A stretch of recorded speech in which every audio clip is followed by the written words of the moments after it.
तो आज हम पढ़ेंगे representation of sets, type of sets, subset, number of subsets of any sets, power of sets. Okay, so let's start with representation of sets. So दो तरह से हम sets को रिप्रेजेंट करते हैं. फर्स्ट है रोस्टर और टेबुलर फॉर्म, दूसरा है सेट बिल्डर फॉर्म. तो अब आपको ऐसा होगा कि ये दोनों फॉर्म होते क्या है, क्यों कहते हैं इसको रोस्टर फॉर्म. तो चलिए स्टार्ट करते हैं रोस्टर फॉर्म से. एग्जाम्पल ऑफ रोस्टर और टेबुलर फॉर्म. रोस्टर फॉर्म को ही टेबुलर फॉर्म कहते हैं हम. So let A be a set, then A we can represent A by this form. Means अगर ए कोई सेट है, उसमें 1 2 3 4 5 6 7 8 इतने, मतलब ये एग्जाम्पल दिया हुआ है कि इतने सारे नंबर्स हैं. और मैंने जैसे पहले ही आपको बताया था, ये ब्रैकेट करके अगर ये ऐसे नंबर्स लिखे जाएंगे तो उसको क्या बोलेंगे, सेट बोलेंगे. तो ये सेट तो है ही, बट ये टेबुलर फॉर्म में है, यानी कि रोस्टर फॉर्म में है. ये जैसे है वैसा लिख दिया गया है. बट अब आते हैं हम लोग सेट बिल्डर फॉर्म में. तो सेट बिल्डर फॉर्म में क्या होता है कि पहले तो एग्जांपल से समझते हैं. Let a equal to x such that x belonging to n and x is less than equals to 10. तो इसमें बता दिया गया है, जैसे कोई सेट A है तो उस सेट में किस तरह के नंबर्स होंगे, उसकी क्वालिटी, उसका ढांचा जिसको बोलते हैं, उसका स्ट्रक्चर बता दिया गया है कि वो पहला तो x जो हो वो नेचुरल नंबर में बिलोंग करना चाहिए, जैसा कि लिखा है x such that x belong to natural number में बिलोंग करना चाहिए. और आपको मैंने पहले भी बताया पहली वाली वीडियो में कि नेचुरल नंबर कौन कौन से हैं. अगर आपको नहीं पता है नेचुरल नंबर तो आप उस वीडियो में जाके देख सकते हैं. बहुत ही इजी है. नेचुरल नंबर 1 से लेके सारे नंबर जो होते हैं वो नेचुरल होता है. तो ठीक है, तो और उसके n से डिनोट किया जाता है. तो वो नेचुरल नंबर में बिलोंग करने चाहिए. और x जो है, जो नेचुरल नंबर हो, वो लेस देन और इक्वल टू 10 होने चाहिए. तो जैसा कि हम लोगों को पता है नेचुरल नंबर 1 2 3 4 5 6 7 8 9 10 ये सारे होते हैं. ठीक है, तो लेकिन हम लोग को लेस देन 10 से लेस होनी चाहिए और इक्वल होने चाहिए.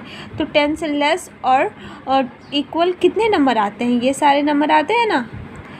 तो रोस्टर फॉर्म में हम क्या करते हैं, वो सारे एग्जैक्ट ऐसे लिख देते हैं.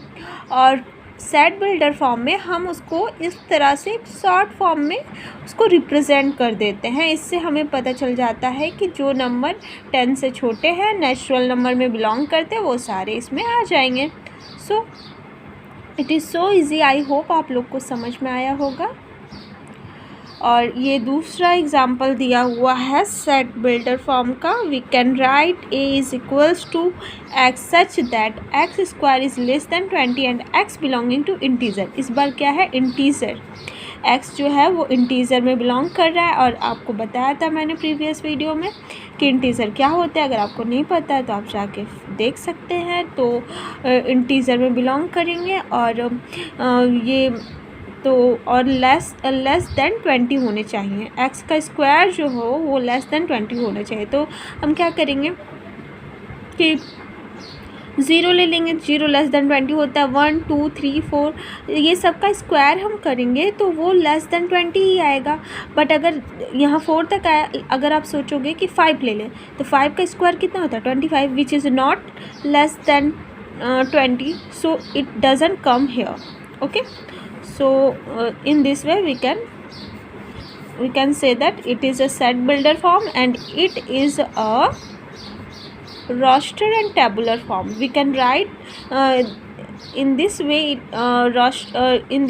roster form and in this way set builder form. Okay, so now type of sets. कितने प्रकार के सेट्स होते हैं. तो सेट्स होते हैं, ये कुछ टाइप्स दिए हुए हैं सेट्स के. फर्स्ट है एम्प्टी सेट. एम्प्टी सेट को 5 से डिनोट करते हैं और इसको खाली ब्रैकेट से भी डिनोट करते हैं। जिस ऐसे ब्रैकेट दे देंगे, इस ब्रैकेट में कुछ नहीं रहेगा, इसको एम्प्टी सेट बोलते हैं। वैसे भी खाली का एम्प्टी का मतलब क्या होता है, खाली होता है। तो ये हो गया एम्प्टी सेट्स। ओके, और ये याद रखिएगा जो 5 होता है वो एम्प्टी सेट होता है, इसको डिनोट करते हैं। फिर दूसरे में आता है सिंगलटन सेट। सिंगलटन सेट में एक ही मेंबर होता है, एक ही नंबर होता है या कुछ भी, वो एक ही होता है और ब्रैकेट में वो घिरा होता है।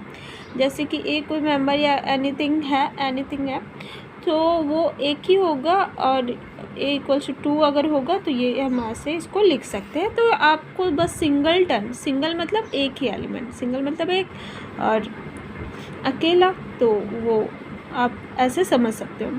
अब आ जाते हैं तीसरे नंबर पे फाइनाइट सेट। तो फाइनाइट सेट में आते हैं वो सारे सेट जो फाइनाइट होते हैं। ओके, जैसे जिसको हम गिन सकते हैं, जो फाइनाइट होते हैं, जो हम काउंट कर सकते हैं। से 1 2 3 4 5 6 10 तक इसमें दिया हुआ, तो हम काउंट कर सकते हैं easily, we can count it. Okay, so in this way we can say that it is a finite set. Now let's come in infinite set. So infinite set ये होते हैं जो अनकाउंटेबल एलिमेंट्स होते हैं, जिसको काउंट नहीं किया जा सकता है। फॉर एग्ज़ाम्पल हमारे हेयर्स, जो सर पे हमारे बाल हैं, वो अनकाउंटेबल होते हैं। बट अगर आप ऐसा सोच लो, और इन्फिनिटी टर्म्स जो होते हैं वो अनकाउंटेबल होते हैं। बस बहुत कोई इसको मतलब बहुत किसी कम होते हैं तो we can count, but it is the example of infinite set head of hair. Okay, so now 5 number में है इक्वल सेट। तो अब हम आते हैं इक्वल सेट पे। इक्वल सेट वे होते हैं जिसमें सेम एलिमेंट्स हों, मतलब कि जिसमें जैसे यहाँ पे एग्जांपल दिया हुआ 1 2 3 4, और इसमें भी 1 2 3 4 ही हैं, बट ये अलग अलग पोजीशंस इनके अलग हों, बट एलिमेंट सेम हों। ओके, तो वैसे सेट्स को बोलेंगे equal set. Okay, same number of element होने चाहिए और सेम एलिमेंट होने चाहिए, बट पोजीशन चेंज हो सकते हैं, इससे कोई फ़र्क नहीं पड़ता, but same number of element and same elements होने चाहिए। ओके, अब आते हैं इक्विवेलेंट सेट्स पे। तो इक्विवेलेंट सेट्स वे सेट्स होते हैं जिसमें number of set is equals to number of another sets. For example लेते हैं A is equals to ABCD and B equals to 1 2 3 4। तो नंबर ऑफ एलिमेंट्स इसमें सेम होना चाहिए। इसमें भी 4 है, इसमें भी 4 है, बट ये दोनों एक दूसरे से बिल्कुल डिफरेंट हैं। आप देख सकते हैं यहाँ ABCD लिखा हुआ है, यहाँ 1 2 3 4 लिखा हुआ है, तो ये अलग है बट नंबर सेम है, तो इसलिए कि इसे इक्विवेलेंट सेट बोलेंगे।